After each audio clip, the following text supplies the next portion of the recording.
حضرت عائشہ صدیقہ رضی اللہ تعالی عنہا سے کسی نے پوچھا تھا صحابہ کرام علیہم رضوان میں سے کہ اماں جی نبی پاک کے اخلاق کس طرح کے تھے؟ تو فرمانے لگی قرآن مجید ہی رسول پاک کے اخلاق ہیں۔ پھر حضرت عائشہ صدیقہ رضی اللہ تعالیٰ عنہ اس شخص سے کہنے لگیں چاہے تو سورہ مومنون پڑھ لو۔ تو انہوں نے یہ ابتدائی آیات سورہ مومنون کی جب تلاوت کی تو حضرت عائشہ فرمانے لگی یہی تو میرے نبی پاک کے اخلاق ہیں، اور یہی وہ آیات ہیں جن میں اللہ تبارک و تعالیٰ نے بندہ مومن سے تقاضا کیا ہے کہ اگر وہ جنت کا وارث بننا چاہتا ہے، جنت وہ جگہ ہے جہاں رسول کریم علیہ السلام کا قرب بھی ملے گا اور رب کریم کی زیارت بھی نصیب ہوگی، وہ مقام فلاح، وہ مقام کامیابی، وہ مقام جہاں اللہ تعالیٰ اپنے بندوں پر اپنی رضا نازل فرمائے گا، اس مقام کا نام مقام جنت ہے۔ تو اس سورہ مبارکہ کی ابتدائی آیات کے اندر اللہ تبارک و تعالیٰ نے ان صفات کا تذکرہ فرمایا ہے کہ اگر وہ صفات ہم اپنے اندر پیدا کرنے میں کامیاب ہو جائیں، معنی یہ ہے کہ ہمیں اللہ تبارک و تعالیٰ نے جنت کا وارث بنا دیا ہے۔ بڑے غور کے ساتھ سورہ مومنون کی ان ابتدائی آیات پر غور کرنا چاہیے۔ رب فرماتا ہے قد افلح المؤمنون، تحقیق مومن کامیاب ہو گئے۔ کون سے مومن؟ الذین ہم فی صلاتہم خاشعون، وہ جو اپنی نمازوں میں گڑ گڑانے والے ہیں، خشوع کے ساتھ، عاجزی کے ساتھ، انکساری کے ساتھ، ذوق کے ساتھ نماز پڑھنے والے ہیں۔ والذین ہم عن اللغو معرضون، اور وہ جو بیہودہ باتوں سے منہ پھیرنے والے ہیں، لغویات سے اپنا رخ پھیرنے والے سنجیدہ لوگ۔ پھر ارشاد فرمایا والذین ہم للزکاۃ فاعلون، جو زکوٰۃ دینے کا کام کرنے والے ہیں۔ پھر فرمایا والذین ہم لفروجہم حافظون، اور وہ لوگ جو اپنی شرمگاہ کی حفاظت کرنے والے، اپنی شرمگاہ کی حفاظت کرنے والے۔ الا علی ازواجہم، مگر یہ کہ اپنی بیویوں پر، او ما ملکت ایمانہم، یا اپنی شرعی باندیوں پر۔ اس زمانے میں جو لونڈی خریدی جاتی تھی اس سے بھی وطی کرنا جائز تھا، اگرچہ اب لونڈیاں موجود نہیں ہیں تو یہ فعل بھی موجود نہیں، سوائے اپنی بیویوں پر یا شرعی باندیوں پر۔ فَإِنَّهُمْ غَيْرُ مَلُومِينَ، فرمایا جو یہ کام کرے اس پر کوئی ملامت نہیں ہے، اپنی بیوی کے پاس شرعی طریقے سے جائے یا باندی کے پاس جائے۔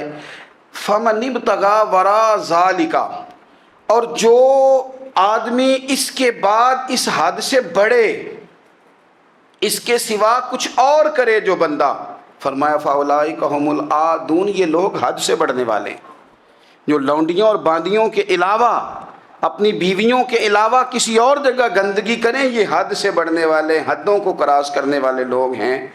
پھر ارشاد فرمایا والذین ہم لِأَمَانَاتِهِمْ وَعَهْدِهِمْ رَاعُونَ، اور وہ جو اپنی امانتوں اور اپنے وعدوں کی رعایت کرتے ہیں، امانتیں ادا کرتے ہیں، وعدے پورے کرتے ہیں۔ اور وہ لوگ جو اپنی نمازوں کی حفاظت کرنے والے ہیں، جن میں یہ خوبیاں آ گئیں، میرا رب فرماتا ہے نماز میں خشوع وضو حاصل ہو گیا، فضولیات سے بچ گئے، زکوٰۃ ادا کرنے والے بن گئے، شرمگاہ کی حفاظت کرنے والے بن گئے، امانتیں عہد پورے کرنے والے بن گئے، اپنی نمازوں کے محافظ ہو گئے۔ اللہ اکبر، قربان جائیں۔ مالک فرماتے ہیں اولئک ھم الوارثون، یہی لوگ تو وارث ہیں۔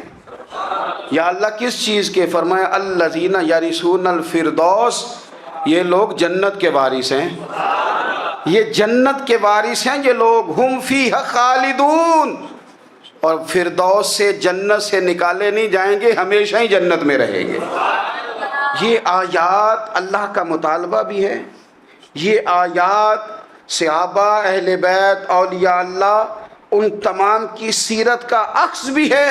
اور سب سے بڑھ کر سیدہ عائشہ صدیقہ فرماتی ہیں یہی تو آیات ہیں جنہیں اچھی طرح سمجھ لو گے تو تمہیں مدینے والے کے اخلاق بھی سمجھ میں آ جائے گا، حضور کے اخلاق بھی تمہیں سمجھ میں آئیں۔ بڑے غور کے ساتھ سورہ مومنون کی ان ابتدائی آیات پر غور کرنا چاہیے۔ رب فرماتا ہے قد افلح المؤمنون، تحقیق مومن کامیاب ہو گئے۔ کون سے مومن؟ الذین هم فی صلاتہم خاشعون، وہ جو اپنی نمازوں میں گڑ گڑانے والے ہیں، خشوع کے ساتھ، عاجزی کے ساتھ، انکساری کے ساتھ، ذوق کے ساتھ نماز پڑھنے والے ہیں۔ دیکھیں قرآن نے یہ نہیں کہا شروع میں کہ وہ لوگ اپنی نماز پابندی سے پڑھتے ہیں، بلکہ فرمایا وہ نمازوں میں عاجزی کرتے ہیں، وہ نماز میں خشوع کرتے ہیں، خضوع کرتے ہیں۔ نماز ہم بھی پڑھتے ہیں، ڈھیر سارے لوگ ہیں جن کا یہ مطالبہ ہے کہ میرا نماز میں دل ہی نہیں لگتا۔ پہلی بات تو یہ ہے کہ دل نہ بھی لگے تو نماز پھر بھی پڑھنی ہے، اور دوسری بات یہ کہ دل لگانے کو بھی تو کچھ انسان کے پاس چیزیں ہونی چاہیے نا، کوئی ضروریات ہوتی ہیں۔ سب سے پہلی بات یہ کہ مسئلہ نماز کا نہیں، مسئلہ اہمیت کا ہے۔ آپ نے اللہ تبارک و تعالیٰ کی ذات کی، رب کریم کے جلالت کی جتنی زیادہ اہمیت اپنے دل میں محسوس کر لی، اتنا ہی نماز کی طرف توجہ آپ کی بڑھ جائے گی۔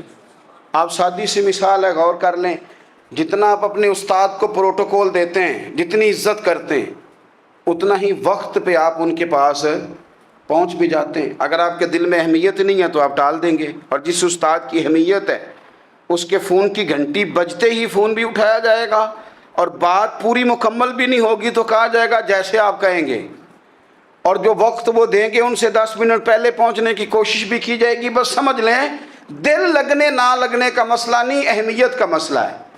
آپ جتنی اپنے مالک کی بارگاہ کی اہمیت سمجھ لیں گے، اتنا ہی وقت پہ مسجد آئیں گے، اتنا ہی شوق سے نماز پڑھیں گے۔ دوسری بات، نماز کے ترجمے پہ غور کریں۔ آپ یقین کریں اگر نماز کا ترجمہ ہمیں آ جائے نا تو ہمیں تو یوں لگے کہ ہم تو اپنے مالک کی بارگاہ میں عرض و معروض کرنے حاضر ہوئے ہیں۔ یہ سورہ فاتحہ ہی دیکھ لیں آپ، حضور فرماتے ہیں، رب فرماتا ہے سورۃ فاتحہ آدھی میری ہے آدھی میرے بندے کی ہے۔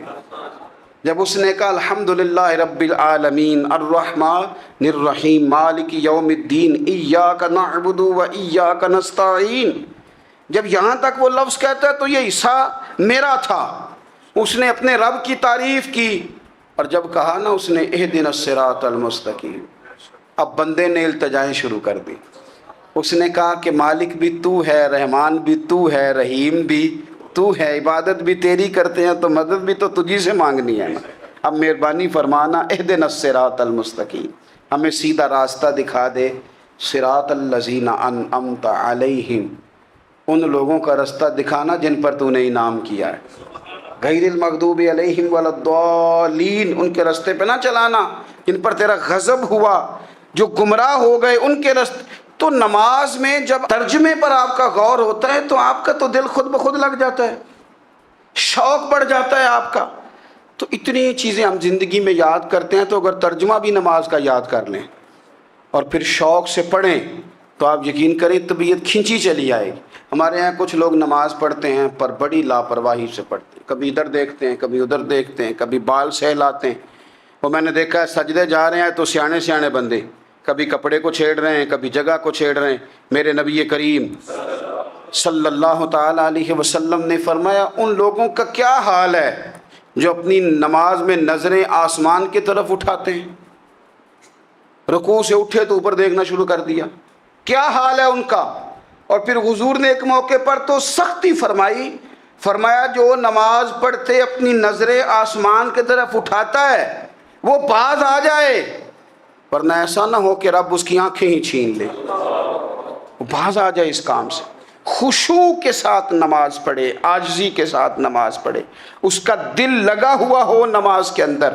میرے نبی پاک صلی اللہ تعالیٰ علیہ وآلہ وسلم کے غلام حضرت انس بن مالک رضی اللہ تعالیٰ عنہ فرماتے ہیں کہ رسول پاک صلی اللہ علیہ وسلم نے مجھ سے فرمایا تھا کہ بیٹے نماز میں ادھر ادھر دیکھنے سے بچو، کیونکہ فرمایا نماز میں ادھر ادھر توجہ کرنا یہ بندے کو ہلاک کر دیتا ہے، ہلاکت ہے اس میں اگر تم نے ادھر ادھر توجہ ہوگی۔ نماز تم مالک کی بارگاہ میں کھڑے ہو اور تم دیکھ ادھر ادھر رہے ہو، تو ایک تو نماز عاجزی کے ساتھ۔ پھر فرمایا والذین ہم عن اللغو معرضون، وہ لوگ جو فضول باتوں سے، لغویات سے اپنا منہ پھیر لیتے ہیں، فضولیات سے۔ ہمارے ہاں نا بہت سارے لوگ ایسے ہیں جو بلا وجہ ان چیزوں میں دلچسپی لیتے ہیں جو ان کے مطلب کی نہیں ہے، ان کے مطلب کی مطلب آپ کسی سے ملنے کہتے کیا حال ہے؟ ٹھیک ہے جی۔ بچوں کا کیا حال ہے؟ ٹھیک ہے۔ بچے کتنے ہیں؟ تو بھئی آپ کو جب پتہ ہی نہیں تھا کتنے ہیں تو حال کیوں پوچھا آپ نے؟ آپ کرتے کیا ہیں؟ آپ کا بڑا بھائی کیا کرتا ہے؟ چھوٹا بھائی کیا کرتا ہے؟ ابا جی کیا کرتے ہیں؟ بھئی آپ کے مطلب کی بات نہیں، آپ مطلب کی مقصد کی بات کریں، بے مقصد باتوں میں الجھنے کی ضرورت نہیں ہے۔ دیکھیں، اپنا ادارہ میں چلاتا ہوں، اپنا گھر آپ چلاتے ہیں، اپنی ڈیوٹی آپ کرتے ہیں، آپ کو زیادہ بہتر پتہ ہے کہ آپ اپنا گھر کیسے چلا رہے ہیں، مجھے زیادہ بہتر پتہ ہے کہ میں مدرسہ مسجد، مجھے زیادہ بہتر پتہ ہے اس کے اندر کون سی اصطلاح کس طرح کرنی ہے، یہ مجھ سے زیادہ بہتر کوئی بندہ جانتا نہیں۔ اب ہم کیا کرتے ہیں، جب ہم دوسرے کے کام میں مداخلت کرتے ہیں تو دو نقصان ہوتے ہیں، ایک تو اس کے ساتھ ہمارا رائے کا اختلاف ہو جاتا ہے، اور دوسرا ہمارے اپنے بہت سارے کام رہ جاتے ہیں، کیونکہ ہماری توجہ ہی دوسرے کی جانب تھی، اپنے بڑے سارے کام رہ جاتے ہیں۔ اس لیے بہت ساری ایسی چیزیں ہیں جن میں بلا وجہ کوئی مقصد نہیں۔ ہم پرانے لوگوں سے باتیں سنا کرتے تھے، ہمارے بزرگ کہا کرتے تھے جڑے پنڈ جانا نہیں، جڑے پنڈ جانا نہیں اودہ راہ پوچھنے دی کی لغویات میں نہ الجھے، فضولیات میں نہ الجھے، یعنی ٹو میں رہنا، ٹو میں۔ آپ یقین کریں، میں نے پرسنلی طور پہ اس چیز کو محسوس کیا ہے کہ ہمارے بہت سارے اہم حقوق صرف اس لیے مس ہوتے ہیں کہ ہماری اپنے سے زیادہ توجہ سامنے والے پہ ہوتی، سامنے والے۔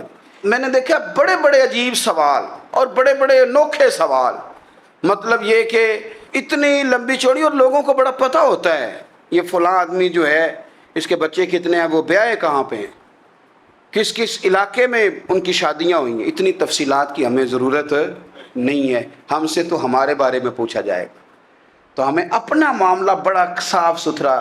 دیکھیں کیا سونی بات کی مدینے والے رسول، قربان جائیں حضور کے جملوں پر۔ ایک شخص نے پوچھا حضور سونا اسلام کون سا ہے، خوبصورت مسلمان کون ہے؟ تو نبی پاک صلی اللہ علیہ وسلم نے فرمایا وہ خوبصورت مسلمان ہے جو بات اس کے مقصد کی نہیں، بے معنی ہے وہ بات وہ چھوڑ دے۔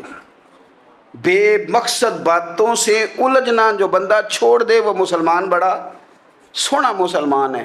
ہم کمزور اس لیے ہوتے ہیں کہ ہماری توجہ زیادہ دوسروں کی باتوں پر پڑتی ہے۔ پھر فرمایا والذین هم للزکاۃ فاعلون، وہ لوگ جو زکوٰۃ دینے کا کام کرتے ہیں، صدقات کرتے ہیں، خیرات کرتے ہیں، وہ کامیاب ہو جاتے ہیں۔ پھر فرمایا والذین هم لفروجہم حافظون، وہ جو اپنی شرمگاہ کی حفاظت کرتے ہیں۔ نوجوان میری بات پر توجہ کریں، فرمایا وہ لوگ جو اپنی شرمگاہ کی، والذین هم لفروجہم حافظون، وہ لوگ جو اپنی شرمگاہ کی حفاظت کرتے ہیں۔ حضور غوث پاک رضی اللہ تعالیٰ عنہ فرمایا کرتے تھے دو چیزیں انسان اپنی سنبھال لینا، ایک پیٹ اور ایک شرمگاہ، تو فرماتے تھے ولایت اس کے بڑی قریب آ جاتی۔ ہم نہ ان لذات میں الجھ جاتے ہیں۔ سیانے سیانے بندے، روٹی کمر سیدھی کرنے کے لیے کھانی چاہیے، زبان کے ذائقے کے لیے نہیں کھانی چاہیے۔ یہ زبان کا ذائقہ لگ جائے یہ کہیں کا نہیں چھوڑتا انسان کو۔ اپنی شرمگاہ کی جو لوگ حفاظت کر لیتے ہیں، کوئی بڑے سے بڑا گناہ کرنے سے بھی بندہ کافر نہیں ہوتا، بندہ کفر کرنے سے کافر ہوتا ہے۔ گناہ بڑے سے بڑا کرنے والا بھی گناہ گار ہے، کافر نہیں۔ لیکن بعض گناہ ایسے ہیں جو جس وقت بندہ کر رہا ہوتا ہے اس وقت وہ مومن نہیں ہوتا۔ میرے نبی کریم صلی اللہ تعالیٰ علیہ وسلم نے فرمایا جب کوئی شرابی شراب پیتا ہے اس وقت مومن نہیں ہوتا، جب کوئی چور چوری کرتا ہے تو اس وقت مومن نہیں ہوتا، اور جب کوئی زانی زنا کرتا ہے تو تب وہ مومن نہیں ہوتا۔ اتنی دیر کے لیے اس کے دل سے ایمان نکال لیا جاتا ہے۔ یہ جو ہمارے لڑکے بن سنور کے نکلتے ہیں، یہ جو میک اپ کا خرچہ لڑکیوں کے برابر لڑکوں کا ہوتا جا رہا ہے، یہ جو لڑکے بھی رات کو چہرے پر کریم لگا کر کے سوتے ہیں، یہ بتا سکتے ہیں کہ مقاصد کیا ہے؟ بتا سکتے ہیں؟ یعنی بچے بھی بغیر شیمپو کے بال نہیں دھوتے، مثلا کیا کرنا ہے آپ نے اس کا؟ بڑی بڑی قیمتی چیزیں جو ہیں وہ آپ نے رکھی ہوئی ہیں، مقصد کیا ہے؟ یہ جو ہمارے بچے بن سنور کے نکل رہے ہیں تو کیا دعوت دے رہے ہیں سوسائٹی کو؟ شارٹ نکرے پہن کے جو نکلے ہوئے ہیں